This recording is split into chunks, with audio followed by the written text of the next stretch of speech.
Good afternoon, everybody, and welcome to our Read Regional event with the wonderful Clara Barley.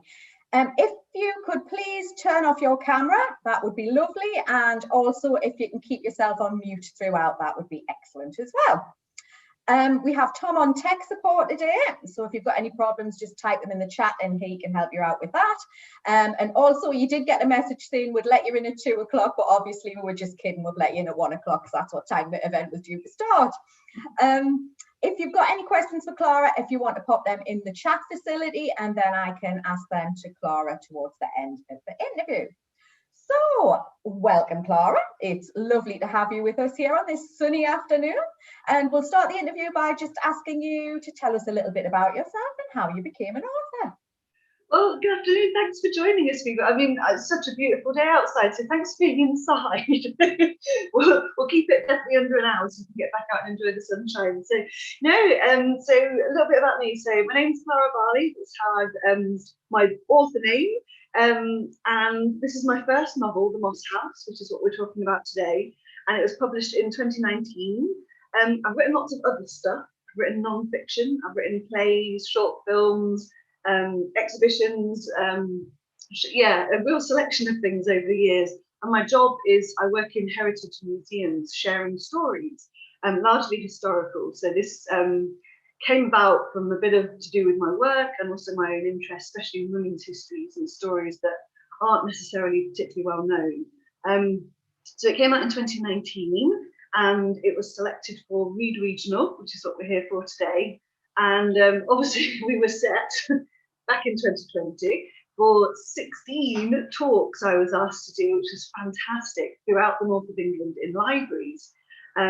Obviously something happened and they've all been postponed, but here we are back again and we're doing it online now. So it's a bit different to what was going to happen originally.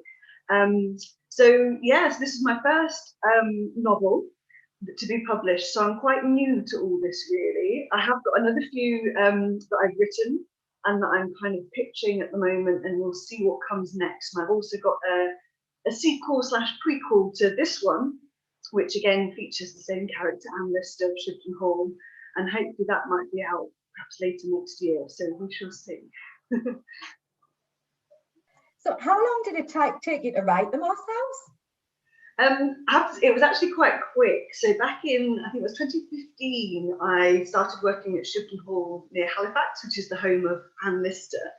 So it's based on the true story. And Anne Lister, we know a lot about her because she left diaries, about 5 million words worth. So that's about 50 novels worth of reading. I've managed to condense it down into one to make it easier and a bit more accessible, this story. But yeah, I kind of thought, as soon as I started working there, how do we share this story? We did an interview with Helena Whitbread, who published about Anne Lister, extracts from the diaries. And during this interview, I was asking her these questions. And I just came home and thought this would make an amazing novel. I also thought it would make a good TV series, but luckily somebody else came along and did that side of it.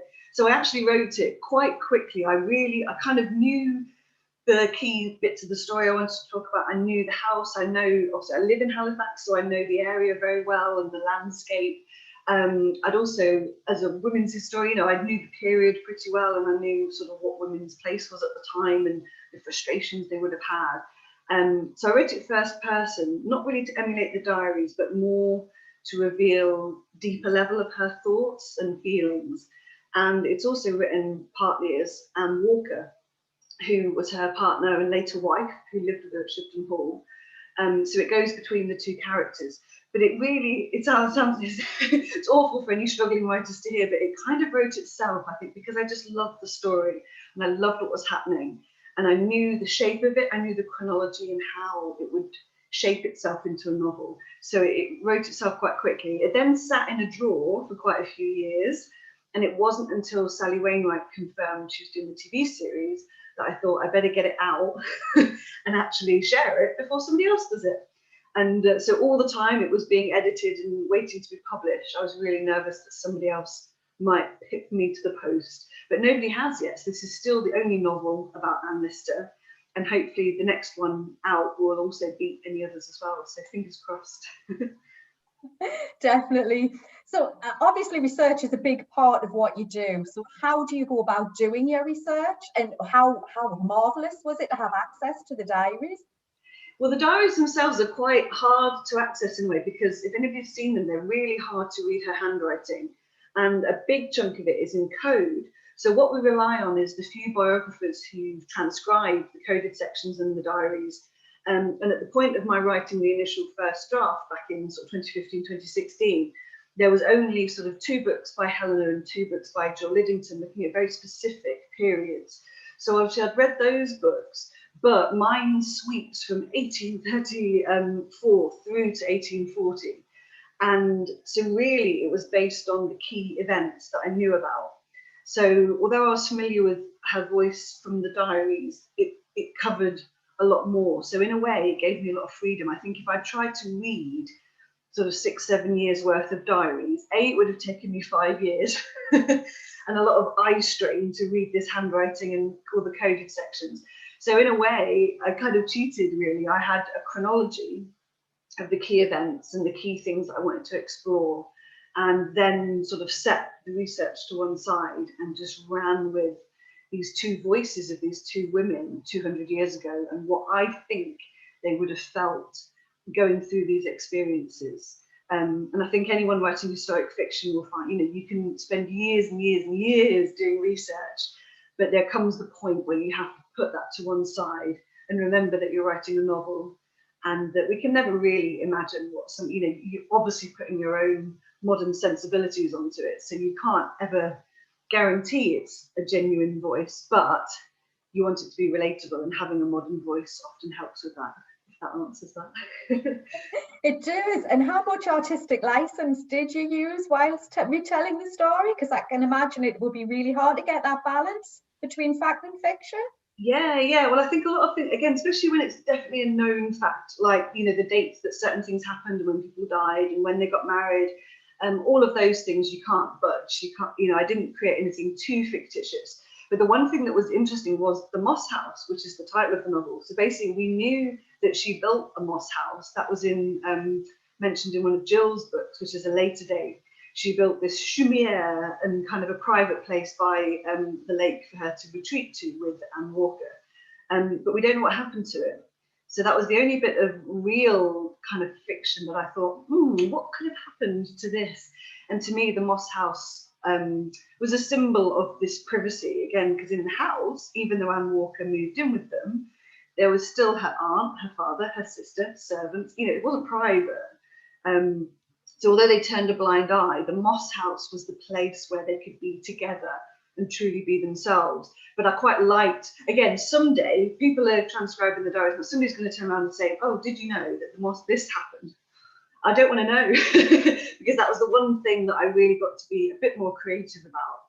And again, it became to signify the relationship and privacy and all the things that are complex about being intimate with somebody, especially when it's not the norm and it's 2 women.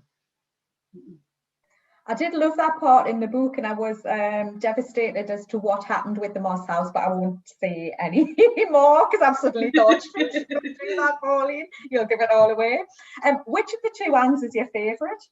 I get asked that a few times. Yeah, Anne Walker. I like Anne Lister. I have full admiration and respect for her, because 200 years ago, as a woman, life was incredibly tough and you had so many restrictions. And again, being gay just wasn't even a thing. Like, for her to be so strong in both her sexuality and having relationships with women, but also how she dressed and how she acted, it's remarkable, really. And what she achieved, her education, her mountain climbing, and leaving this epic amount of diaries.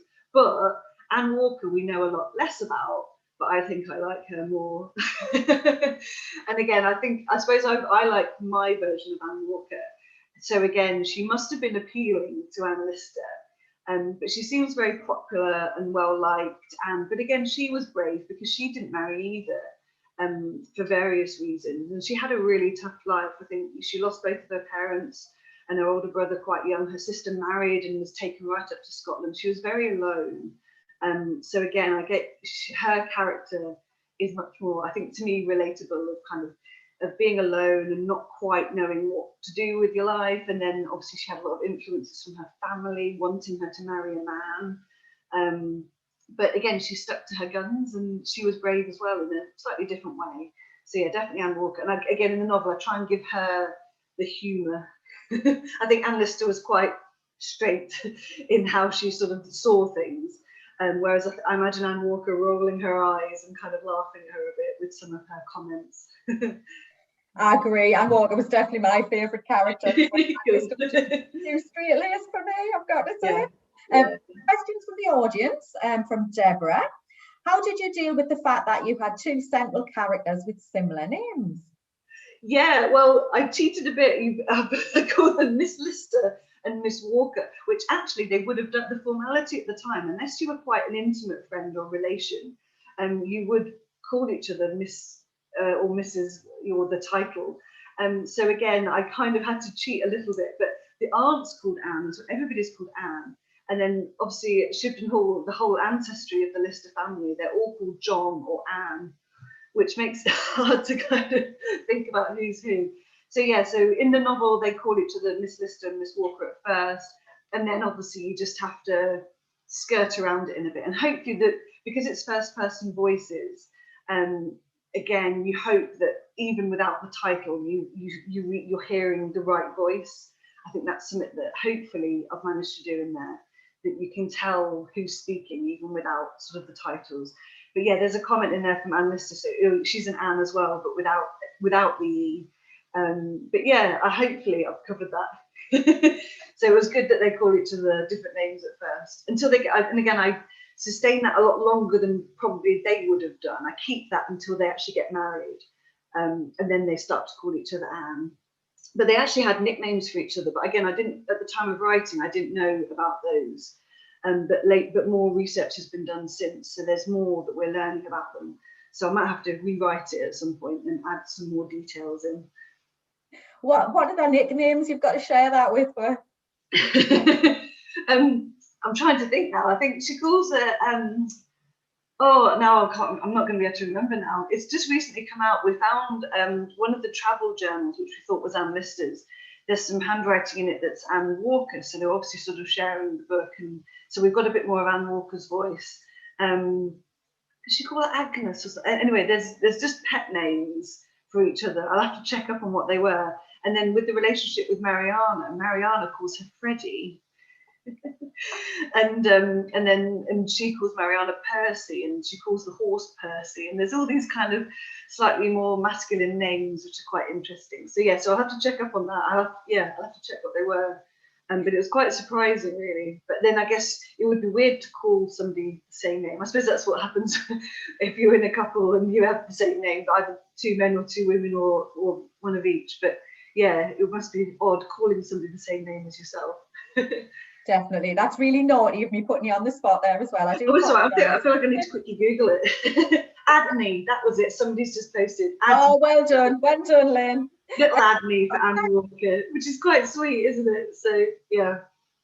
We've got another question from Deborah. Thinking about Miss Walker and Miss Lister and the way you wrote each of them, how easy was it to differentiate their voices so that they were distinct characters? I think you've touched on this a little bit. Yeah. Well, hopefully it works. I think, again, because I sort of got notes for them separately, and also like thinking about what words they use, and again, you try and keep it very separate. And so they might have certain ways of phrases, and then also it's that basically you have each sort of chapter as a situation or something's happened, and then you have those reactions, and it's quite nice to try and pitch them as different a reaction as possible. And again, I think a lot of life is kind of what's not said. So Anne Lister might say, oh, Anne Walker said this, this and this, and then you hear from Anne Walker and actually that's not what she meant, or so again, it's just having that sort of layers to it, and just trying to keep them as different as possible.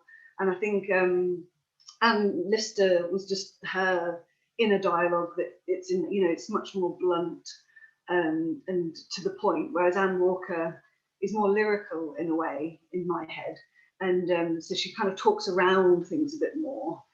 But then there's the humour in there that sort of they're sort of having an intimate moment, and then Anne Walker declares something, and Anne Lister's like, well, this wasn't the most appropriate moment, but so again, it's having a bit of humour to get that contrast, but hopefully it comes across in this one. Hopefully I nailed it. I think you definitely did, And we were talking just before we went on about going off on a tangent, and I've gone off on a tangent, haven't I? Sorry, let's get back to you as an author. Tell us a little bit about your writing process and how you approach writing on a day-to-day basis. Yeah, so I've always, again, I think when you look back, you realise you're a writer when you sort out your spare room and you've got about 20 lever arch files filled with poems and stories and notes, and you can't really deny it. And then I also realised into finding out about Anne Lister that I've had a diary, not like Anne Lister's, not recording everything, but I've had one since I was 15. So I've got a shelf full of year by year diaries recording what I've done. And so you kind of learn about yourself by writing, I suppose, in a way. But now I always have. I mean, I loved stories when I was younger, sort of loved all Roald Dahl, Enid Blyton, all of that. And then and through school, I ended up doing A-levels English literature and language. So I've always had that sort of interest and background. And I think with writing, you just kind of do it. There's wonderful Charlotte Bronte quotes, you know, I write because I have to. It shouldn't really be a choice. It shouldn't really be difficult. I mean, the homework bit is when you have to do edits. That's the bit that is really hard, and you find yourself procrastinating and writing half a dozen poems instead. But the actual core of, once you've got that idea and that story, it should flow. You have to trust yourself that you kind of know what you're trying to say. And also, I think it's about having something to say. If I sort of said, oh, I'm going to write a random story about this, that's all very well, and you could shape that, but what is it you're really trying to get across? Are you trying to make people think? Are you trying to question something? Are you trying to work through something yourself? And I think even with this novel, there's a lot of bits of me imbued in there, and kind of, again, a lot of this is, I think that comes across is my sympathy for their frustrating position of being women 200 years ago, and also kind of trying to subtly highlight how even 200 years on, some of these things that they face and feel frustrated by actually are still the same. And like Anne Walker questioning her sexuality and questioning, you know, why does she have to wear black? It's embarrassing. I wish she was dressed more, I wish she'd fit in a bit more. But again, even today, I think that's still relevant. So again, underlying their true story is a lot of me trying to kind of question things and share experiences, and also share things like the history of Halifax and this beautiful countryside that we live in. So again, it's an excuse to get those other bits in and showcase this region and wonderful, you know, place that they lived. I've probably gone off on one again. So yeah. No, you haven't, not at all. When you stepped down to actually write the book, did you set yourself a limit on words, or do you sit and write from 9 to 5, or how does that whole side of your writing? No, well, I work full time. I've always worked full time, so it's always really evenings and weekends. And again, sometimes you just the writing bit to me is like the tip of the iceberg. It's very much a lot of thinking time. And I tend to think things through to the point where I'm ready to just splurge and write. You know, I'll have sort of a chapter outline of what the key things that are happening, and a chronology. And I've been a historian, I have a chronology. I couldn't write non-chronologically. I think I'd really struggle. So you have your framework to hang it on. But then I think it's getting the voices kind of in your head clear. So again, I'd be sat of an evening having a conversation in my head between Anne and Anne, or you'd be out and about and you'd be thinking, I wonder what Anne Walker would think to this. And so yeah, it all kind of takes shape, I think, for me in my head first, and then I sit down and it comes out quite quickly. So yeah, I could write, I think some days you could write 5,000-6,000 words. You just write almost a whole chapter, just come, it's ready to go. But that's just how I work. I know some people do, they force themselves to write so much a day. but I kind of wait until it's all, you know, I'm probably not much fun to live with when I'm on the cusp of writing something, because it's all in my head and it's all I'm kind of thinking about. But yeah, so that's kind of how I work, but everybody's very different. But to me, it just feels like it's spilling over, like, and those days where you're at work and you just can't wait to get home, get in, kettle on, sit down, and you're there sort of typing away. And so to me, it should feel kind of straightforward. It shouldn't feel too forced in a way. But everybody's different, and it's what works for different people. Same like with, say, even just like a poem. I'm not somebody who would, some people play with it on the page. They've got the gem of what they want to say. But with me, it's pretty much all in my head until it's formed. That's just me. I may be the only writer in the world that does that. I don't think you are. And as you say, every writer, every author is completely different, and it's really interesting to sort of compare who does what as well. At the start of comparing the start of the book to the end of the book, do you think you felt closer to the Annes? By the end of it, yeah, I think so. Yeah, I think it was hard to write the ending, and I wrote it pretty chronologically. So I think by the end of it, I didn't want the truth to be what happened. And so yeah, I felt quite sad to sort of let them go. And the final scene is just, you know, because most people, you know, even people new to the novel and the story, they know that she dies whilst traveling. And it's that ominous Anne Walker saying, you know, I feel like one of us isn't coming back, and it's just, you know, so I did feel very guilty, but yeah, I feel very close to both of them, and quite not possessive. But it's funny with Anne Lister, because I was lucky to have quite a few years as one of the inner circle with Helena and Jill, and again within sort of gender studies and lesbian history. Kind of, we knew this story and we were sharing it and celebrating her. And then suddenly she's been plucked into sort of mainstream, and now everybody has an opinion on Anne Lister. And so yeah, you do feel, again, I'm quite privileged that I was in their kind of early days, and I got the opportunity to write my sort of version. But yeah, it's interesting to see that she's out there now, and different interpretations. I think I saw an interview with Sally, and she said she was really keen to see how other people will interpret her, because no doubt there'll be a film at some point, and I'm still surprised mine's the only novel. I think there will be more coming. There's been other books since, but novel-wise, mine's still the only one. I'm sure there'll be more. Excuse me. Do you feel the television series did justice to the story? Oh yeah. It's very different in a way, because obviously we've both got the same facts and backdrop, and so just, yeah, I think I was really pleased, because obviously, like I say, because I've known Anne Lister for quite a while, it was nerve-wracking. And again, at work, a lot of us sat and we'd be like, oh, what if they portray her really horribly, or kind of, you know, you just didn't really know. But then we thought, Sally Wainwright is wonderful with female characters, and she really captures people, but she doesn't make everybody nice, and I don't think anybody is 100% nice. And unfortunately, I think the access that we have to the real Anne Lister through the diaries is very, you have to be aware that even as a primary source, she's writing for herself quite factually. So of course, she's going to come off pretty nasty on occasion and blunt.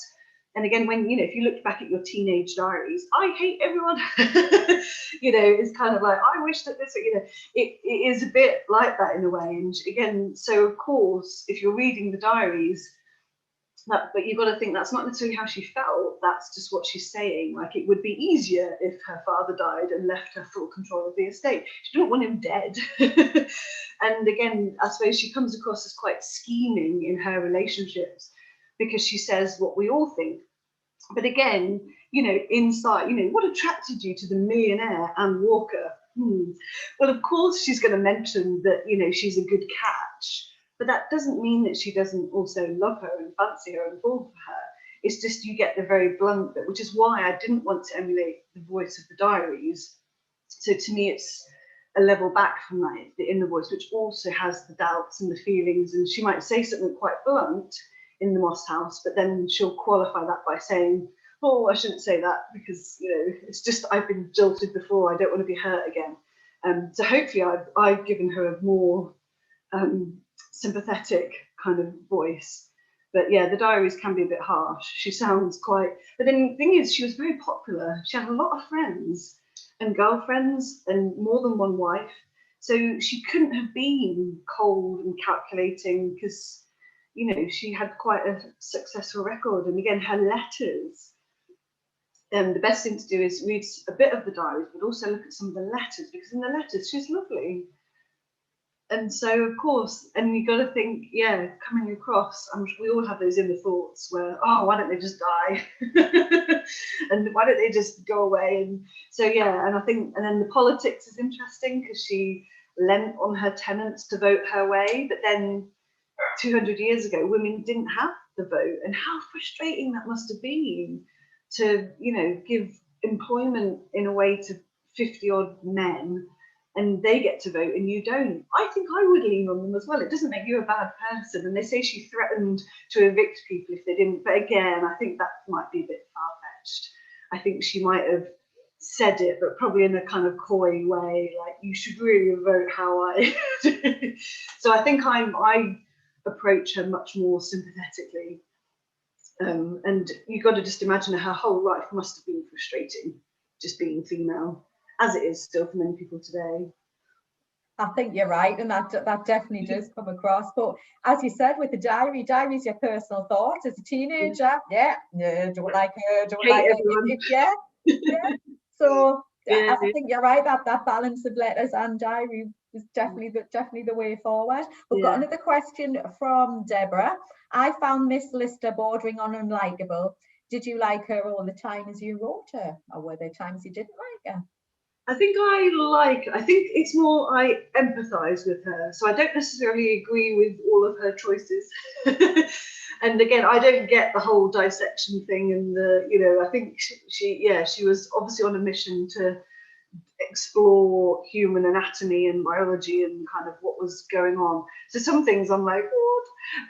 But yeah, I think she must have been likeable. Like I say, I think the fact that she had so many friends and acquaintances, and she had obviously times when she fell out with people and she was insulted and assaulted, and, you know, she had opposition. But on the whole, she seems to have a really good friend network. And like with Mariana, they were friends for like 20, 30 years. I mean, they must have got on. And so she seems to have a lot of a good network. She seems to have had a very good relationship with her aunt. I mean, they lived together in France for a couple of years and they seemed close. Her father seemed, again, we don't know much, but, you know, he obviously supported her and let her be single and do her own thing. And then the sister, they seem to fall out quite a bit, but again, they still lived together for a long time. And so again, I think looking at the evidence that you know, she must have known how to be with people and be nice, but just perhaps not. She probably was lovely, and then she'd go to a room and be like, and write down, I hate everybody. But yeah, but I think we all do that. We all have our public persona, and then behind the scenes, you know, we are a bit different, aren't we? Definitely we're all like that. A question from Glenys. I think you've sort of mentioned this one. Will there be a follow-up book after the Moss House? Yes, so it's called The Mearside, and basically that's the lake. If anybody's been to Shibden, it's the lake is called the Mere, and Anne Lister built the lake because obviously, you know, if you've got a big garden, you're going to have a lake. So she put that in. I think that was 1837. They started digging the beck into a big lake, and so this novel is even more sweeping. It goes from her meeting Mariana back in 1812, I think it was, and her and Mariana's relationship spanned until she died in 1840, and also covers the period that the Moss House is set. So what's going to be really nice is to explore more about Anne Lister, and also again creating sort of that sympathy for her, is actually highlighting these relationships that she had, which were all quite sad and hurtful for her. And all she wanted, like again, anybody does, hopefully, is just to find somebody that you can live with and love and be together. But she never had much luck, really. Even with Anne Walker, it wasn't plain sailing. So this novel will be written, it's first person Anne Lister, but also Mariana. So it's been really nice to create Mariana's voice, again, as a nice contrast to Anne Lister. And Mariana we know quite a bit about, but again, still not much. We've got some letters, and then again, I've got a kind of chronology of what I'm going to be talking about. So, and because it's covering such a huge sweep of time, it does kind of dip in every few years at the key events between Anne Lister and Mariana. And then obviously there's an overlap with the Moss House, and there is quite a sad scene where after Anne's death, we have Anne Walker and Mariana meeting. That's the final chapter. Yeah, and it's been hard to write because it's just so sad, because they've both known a very different Anne. And again, I think this novel, because it covers so much more, you know, we do change from our 20s to our 40s quite considerably, and we perhaps still have the same inner desires and wants, but we've lived a life and we've been hurt and we've lost people. So I think that's quite nice to see Anne changing, whereas in the Moss House, it was only kind of a sort of 6-7 year period. So she's quite set how she is. So hopefully it will reveal more about Anne Lister and also introduce the wonderful Mariana, who's just fabulous. So yeah, so she's probably my favourite character now of all three. So watch this space. That sounds really interesting. Have you got a publication date or? No, well, like I say, because most of it's like I've written quite a lot, and I know where it's going, but there's still big chunks of it that are still in here. And again, I kind of thought, obviously, lockdown, and I'm sure everybody thought the same. Oh, I'll get this finished in lockdown. But yeah, obviously, I mean, I was working throughout all of it, but also it never quite felt. I've written a lot of other stuff. In fact, I've written half of a whole other novel about something completely different. But yeah, I'm just waiting for the point where I can go back to this one and finish it. But it will happen quickly because yeah, it's pretty formed. So no, I'm excited to write it. But you've got to write it when you've got time, because I've always got other stuff on as well. And if you're gonna, like I say, well, because it's like an overflow. Once you start, you need a good sort of, well, at least a few weeks, if not a month or two, and it gets pretty intense. So it'll be a big stint of writing. So that might come hopefully soon, later in summer, perhaps. I think it's a real balancing act, actually working full time and writing a book. Yeah. Well, I think again that's where you've got to love the writing bit, and you can't be in it just because you think it might become a bestseller, because nothing does. It's you've got to you have to need to do it, and then that's how you find the time. And then that's what's hard about sort of deadlines and stuff, because obviously, like with this one, obviously I want to write it, but time's ticking a little bit because there will be another TV series. But it's got to be when it's right. You've got to get it just perfectly formed, and then it will all finish up. But yeah, I've written quite a lot of it, so not much more to do. Just the kind of the juiciest bits, I suppose. Definitely want to look forward to. Yeah. In the Moss House, what was your hardest scene to write? Well, I think emotionally, the bits when she loses her aunt and her father, I was crying as I wrote those, because again, you're writing from your own experiences of losing people, I think, and again, it's just really touching, and especially because, like I say, I thought a lot of people find her quite cold, and again, earlier scenes she may have been a bit colder. But those moments like that, when you are at your most vulnerable, and like things that she says, and like just little things like again, it's fiction, but I'd put the father died on her birthday, and birthdays 200 years ago weren't really celebrated like we do today. We didn't really do sort of much present giving and things. But I added that the father had brought her this present of a compass to find her way home and it's just, and then at the end she's got the compass with her. So and you sort of like, oh, you're writing it, you know, this is good, but sad, unfortunately. And I think when you've lost people, and with Anne Walker, her scene at the funeral because her father dies and then her aunt dies within the same year, and then you've got little Anne Walker who's very emotional anyway. but obviously she's not a relation.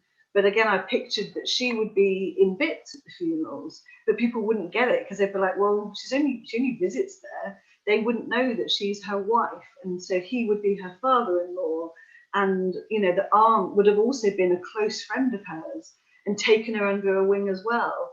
And again, it just makes it even more sort of sad. So they were hard to write because it's emotional. But yeah, worth it when you've written it and you think, yeah, that works. It's quite satisfying. I've just got your vision of you sitting at your computer with the teardrops splashing onto Go the to type.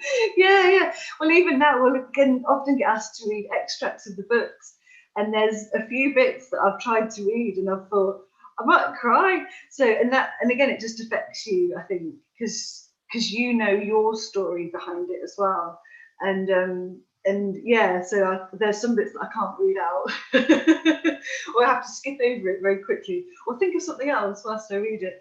But that's been the same with a lot of my work, because I've performed as various characters and things. And the play that I was in was First World War husband and wife, and at the end he dies. And I remember, like, it just was I cried I did it dozens of times, every single time, genuinely could barely get the words out. But that comes from being so involved in the story. And yeah, I think, yeah, as a writer, if you find yourself crying at what you write, then you're doing good. Oh, I agree. You're definitely invested in your characters if you start crying. Yeah. One of our eagle-eyed audience has said, is that the book cover for the Moss House behind you on the wall? Yeah, well spotted. Oh, well spotted. This is the original by Kate Lysett. So that came about. So the publisher of Blue Moose, Kevin, sort of said, oh, have you got any thoughts about the cover? And I'd worked with Kate Lysett at Bankfield Museum. We'd done an exhibition of her. So she's based in Hebden Bridge and does amazing landscapes of this region and beyond now. She's really expanded over the years since I first met her. And I said, well, something like a Kate Lysett would be amazing. And then he was like, oh, I'll ask her. So she did. So this is her first book cover. And so we had a bit of a chat and kind of, I had a few ideas, but I basically just trusted her to come up with something. And yeah, she just came up with this wonderful design. So yeah, so that's it up there behind me. So that's been a wonderful thing to have. And yeah, so, and hopefully she'll do the next cover as well. So that's it, sort of with all the text on as well. So again, she's just captured it. So beautiful Shibden Hall and the colours that she uses. And then we've gone with the Moss House. So the Moss House is fiction. We've no idea what it looked like.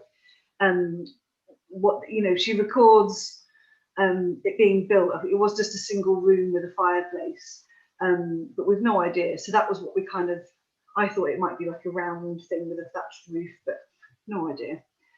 So yeah, so no, it just came about quite well, really. And then she's doing another exhibition with us in September. So yes, I'll be working with her again. So that's fab. It's nice to have local involvement. So we've got a local publisher in Hebden, Kate's in Hebden, and then I'm just in Halifax. So it felt quite a Yorkshire production.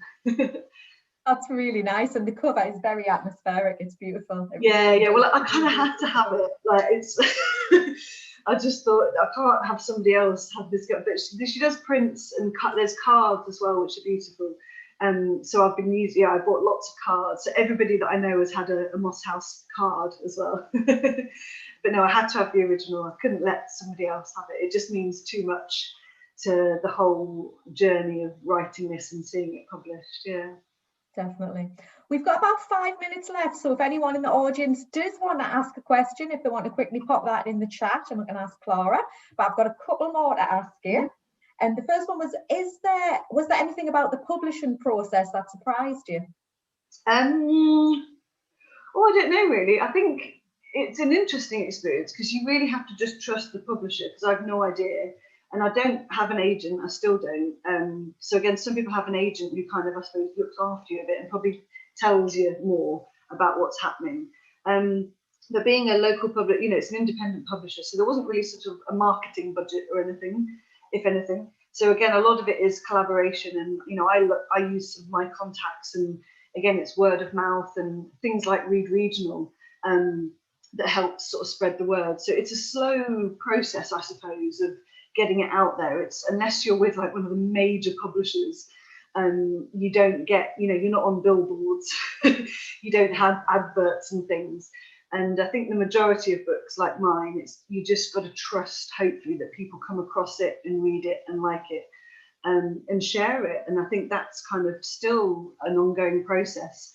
I'm still approaching different book groups and different magazines, and again, you know, physically sending them myself to people saying, you know, if you'd like to review this, or I think you might like it. So you're kind of just waiting for the right people to pick it up. You know, we've sent lots of copies to different people who we think that this might sort of pique their interest. So it's kind of a waiting game, really. And then obviously we've had COVID in the middle of that. And a lot of the sales, especially for independent presses, are reliant on bookshops and libraries who do one-to-one, not sales in libraries, but they, you know, it's that recommendation. And obviously we've not had that for over a year. So I imagine the impact of that has been vast on lots of people's books, not just mine. So I'm so lucky that mine came out before that. So I got to do the launch and get reviews and get it out there. But yeah, we have had a big lull. And then obviously you're kind of, unfortunately, old news. So by the time everything's back and running again later this year, the book will have been out for 2 years. Which is why obviously hopefully the second one will then come out and get a resurge of interest into the first one. But yeah, it's kind of, yeah, a lot of it's timing and what else is coming out. I mean, I was lucky that nothing else very similar came out at the same time, because I know some authors, especially again with a bigger publisher, you've written it and submitted it, but it might be 2 or 3 years before you see it. Whereas with an independent publisher, it was within 6 months. It was a very quick turnaround, which for me worked. I don't think we could have sat on this for too long. So yes, there's pros and cons of how it comes to be. But yeah, you just have to trust. And I think as soon as Kevin phoned and wanted to meet about it, I felt in safe hands. And having that, you know, it's quite, I wouldn't have really wanted to get down to London and talk to strangers about it. It was quite nice just popping into Hebden for a cup of tea and agreeing that we're going to do this. So yeah. That sounds very civilized. Of course. We've got our last audience question. This one's from Lynn. Before you saw Suranne Jones as Anne Lister and Gentleman Jack, did you have a clear idea of what Anne Lister would look like, how she walked, moved, dressed, behaved, etc., and how different was it to Sally Wainwright's version? Very different, and I still don't picture my Anne Lister is still very much different to Suranne. She does a wonderful job. Like, I don't watch it going, oh no, she's not. She's just very different. And I think because I lived with Anne Lister for sort of 4 or 5 years before the TV series, and obviously to have written quite an intimate novel, I had a very different picture of her and what I think she looked like. And she didn't look like Maxine Peake either. That was the 2010 drama. So I've watched that, but again, she didn't look like her to me. So my vision is much more from the main portrait of Anne, the oil painting.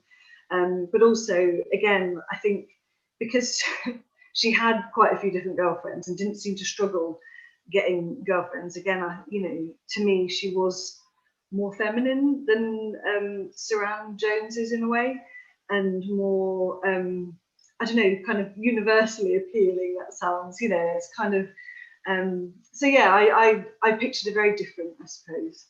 But it's interesting to see this. Suranne Jones one is fabulous. She does it really well. But I don't think, yeah, and that was only, I didn't see, obviously that was, when did that come out? Was it 2019? Yes, 2019. So it was interesting to see, but yeah, she's not my Anne Lister. And as I'm writing the other one, she's, yeah, it's not how I picture her. And even Mariana, we do have a portrait of Mariana, but again, I only saw that more recently. So I'd already pictured how, again, in a way, Mariana's more like me. So I kind of picture her looking like me. And then Anne Walker is different again. And again, she's not Sophie Rundle at all in my head. But that's each to their own. I think that's what's interesting. So some people watch the TV series and then read the novel. And obviously they're picturing Suranne Jones, whereas other people read the novel and they haven't seen the TV series, and you're creating your own character. So it's interesting. Yeah. So my last question is just one for a bit of fun, really. You're stranded on a desert island. Which 3 books would you take and why? And which author would you want to take with you? Oh, so an author and 3 books. Oh, okay. So what have I read a lot? I love Roald Dahl still. I'd probably take Matilda and possibly the BFG as well. Just because they're just, you can just read and read them. And then it'll probably be something non-fiction. I love the Boudica series. I don't know if anybody's read that by Amanda Scott. Especially, I just love again, I must have read it at the right time in my life and just swept through those novels. Obviously, that's quite a few books already. It's all right, I'll let you off. And then I'd probably just take like a dictionary because it's it sounds really mad. It's quite an interesting read.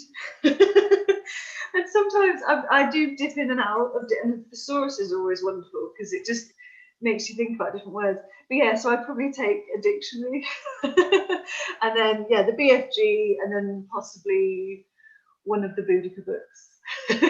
And then author-wise, who would I pick? Oh, you just want somebody fun, wouldn't you? I'm trying to think who I would. Probably one of the, I don't know, possibly a Bronte, possibly Emily, and just to have a bit of a chat with. And that's a big, difficult question. It is, but it's a really good answer. Nobody's ever told us they're going to take a dictionary with them, to be fair.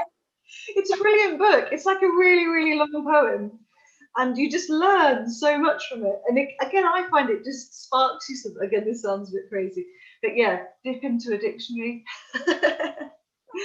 Well, we've had a wonderful afternoon. Thank you so much for talking to us.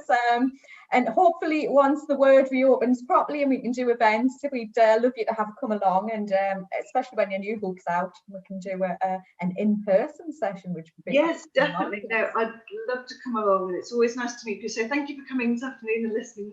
But yeah, it'd be nice to do things in person and chat, because it's really hard just looking at blank screens and thinking, I hope I'm not just talking to myself. No, that was absolutely marvellous. We've got lots of lovely comments coming in from the audience, and thank you to our audience for tuning in today. Thank you. Much better than sitting outside. This was so much more interesting. Thoroughly enjoyed it. So do check out the Words website, everybody, because there are other events on there. And hopefully come September we'll be doing in-person events again, so that'll be something to look forward to. So thank you for coming, everybody, and thank you again, Clara. That was fabulous. Cool. Thank you for having me, and thank you for listening in, everybody, and hope to see you in person in the future. Thanks, everyone. Bye.